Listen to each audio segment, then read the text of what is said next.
Freire has this wonderful saying: nobody is superior to anybody. Armed with that,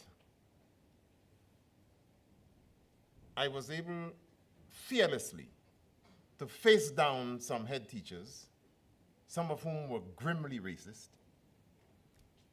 face down the councilors within Hackney Council,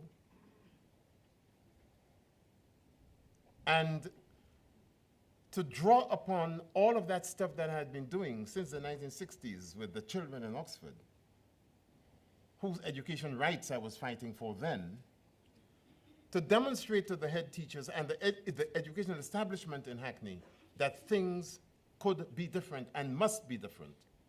They had to debunk some myths, develop a different mental attitude, develop a different view of education and schooling, if they were going to give every child their educational entitlement.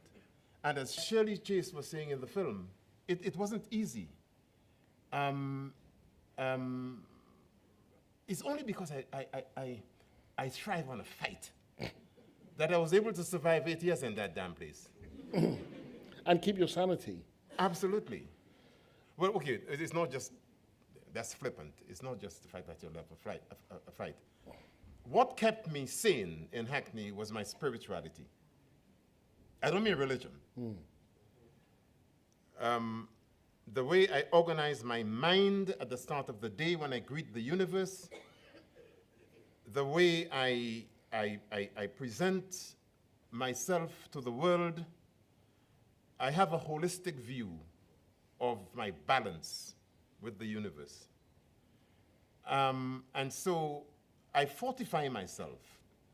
There were times when I was up at 2 o'clock in the morning writing reports for that place. And then I'll be up again at 6 to do my spiritual bit for 1 hour and a half or whatever before I went into the office at 8 o'clock. And that's the discipline that I imposed upon myself for a very long time. When I was young, in order to go through my schooling, I had to go and tie my 17 goats out in the fields before I went to the river to bathe, to then go and cook lunch for my parents to take to the farm, lunch for me to eat at lunchtime, and then catch a bus at about 7:30 or whatever it was.